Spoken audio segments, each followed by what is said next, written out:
लेकिन वो या तो लोगों के फिर ज़मीर जगाने पड़ेंगे या खरीदने नहीं, दे आर इंडिपेंडेंट, कोई खरीद नहीं, इंडिपेंडेंट है वो, किसी पार्टी से ताल्लुक नहीं। लेकिन वोट तो वो पीटीआई के लेकर आए हैं ना। क्या चीज़? वो जो इंडिपेंडेंट हैं, क्या गारंटी है वो आपके पास? पीटीआई के लोगों का, पीटीआई का झंडा लगा के, पीटीआई का नारा लगा के, यानी लोगों ने वोट तो पीटीआई को दिया था किसी का झंडा या किसी का वो करके नहीं, आप मुझे बताएं वो इंडिपेंडेंट है। सर वो तो टेक्निकल तरीके से independent हो गए। हम तो टेक्निकल बात करेंगे, और हम टेक्निकल बात भी करेंगे और ऑफिशियल बात भी करेंगे, ठीक है। वो कहते हैं कि दिल तो मेरे आपके साथ भी है, दूसरे के पास जाता है आपके साथ भी है, हर किसी को कहते हैं मेरा आपके साथ दिल है। किसी के टिकट पे नहीं है, किसी के झंडे पे नहीं है, किसी उसमें नहीं, independent, official they are independent. अब उन्होंने डिसाइड करने को उन्हें किधर वोट करना। और आपके ख्याल में इसका इम्कान मौजूद है? पॉलिटिक्स में हर चीज़ का इम्कान होता है। वर्किंग हो रही है? वर्किंग अगर कोई कोशिश कर रहा होगा तो हो रही होगी। गवर्नर हाउस में तो नहीं हो रही? देखिए, आप लोगों को जो है ना, आप लोगों से मुराद हमारे पीटीआई के दोस्तों को ख्वाब में भी गवर्नर हाउस नजर आता है। कहते हैं हमने सारे इख्तियार से ले लिए, फिर भी उनको ख्वाब में मैं नजर आता हूँ, गवर्नर हाउस नजर आता है। वो कहते हैं इधर साजिश भी हो रही है। भाई साजिश कोई नहीं हो सकती, आप खुद ही काफ़ी है साजिश के लिए, हमें ज़रूरत ही नहीं आप लोगों की। पर ज़ारी साहब का वही जुमला मुझे आज भी याद है, जब उन्होंने कौमी असम्बली में तकरीर की थी कि अपने वजन से खुद ही करेंगे, तो खुद ही काफ़ी, किसी की ज़रूरत ही नहीं है। आप क्या, जब पिछले दिनों जब ये बजट पास करने का मामला था, तो चीफ मिनिस्टर ने इस पर जस्टिफिकेशन ये दी कि हमने इसलिए बजट पास किया है कि अगर हम ना करते तो फाइनेंशियल इमरजेंसी लगती और गवर्नर के पास रूल चला जाता और हमारी हुकूमत ख़त्म हो जाती। तो इस बात पे गौर हो रहा था कि अगर ये बजट पास ना करेंगे तो हम ये कर लें। अरे बजट मुझे तो नहीं पता, अगर इस्लामाबाद में कोई ऐसी मार्केट है जिसमें कुछ अकल मिल सकती है तो मैं ख़रीद के ले जा सकता हूँ और गिफ्ट कर सकता हूँ सीएम को। आप मुझे बताएं कि किसने स्टेटमेंट दी थी कि मैं जब तक कैदी नंबर 420 से नहीं मिलूंगा उस वक्त तक मैं बजट पास नहीं करूँगा? इसी ने कहा था ना, इसी ने तड़ियाँ मारी थी ना, ठीक है। अब मसला ये है कि अगर आपने कहा कि मैं नहीं मिलूंगा और बजट नहीं पास करूँगा, फिर तगड़े हो जाओ। अब पूरे चारों सूबे में सबसे पहला बजट किसका पास हुआ? खैबर पख्तूनख्वा का पास हुआ।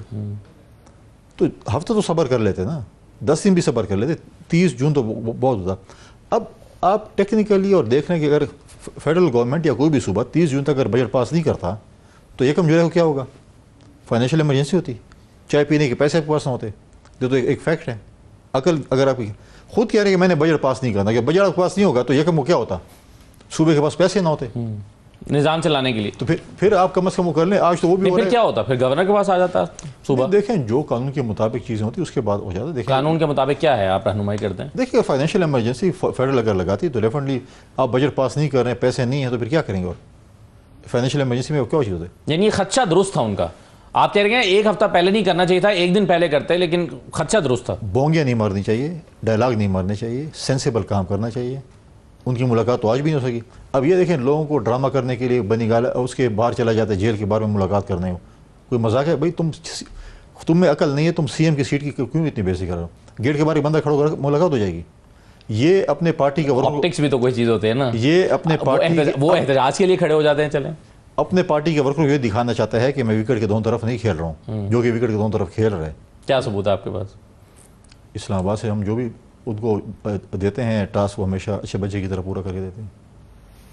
एक नहीं किया, बाकी सारे कर लिए। कौन सा नहीं किया? माइन एंड मिनरल वाला। अच्छा, बाकी वो उसमें जो है ना, उसके अपनी पार्टी के लोग उसके खिलाफ हो गए थे। बाकी जो टास्क भी हमने दिया है वो बिल्कुल सबसे पहले करके दिया। हमने से क्या मुराद है?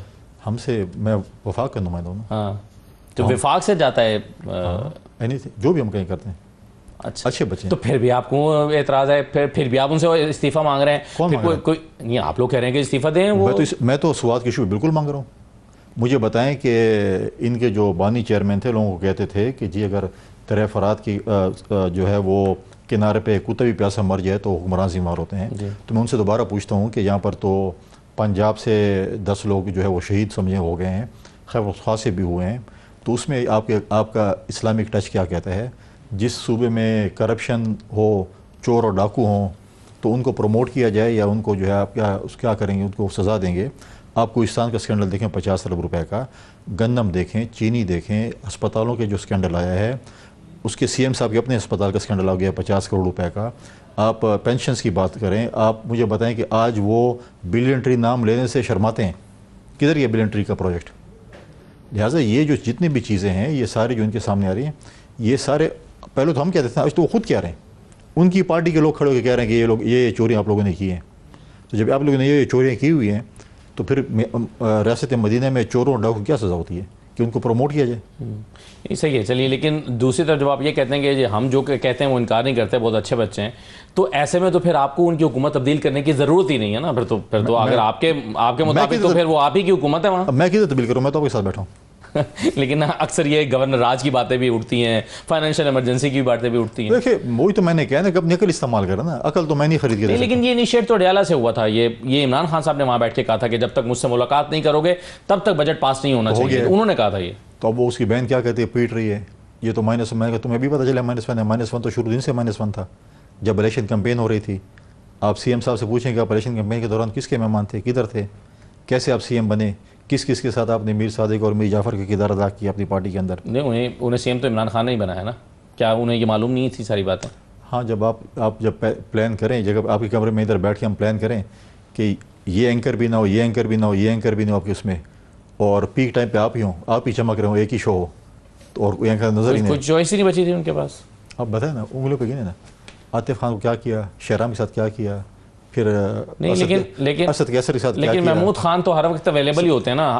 उस्मान बुज़दार और महमूद खान जैसे लोग तो हर वक्त अवेलेबल होते हैं। देखें, असद कैसर के साथ, शहराम के साथ, आतिफ के साथ क्या किया, फिर झगड़ा और कामरान मकश के साथ क्या किया।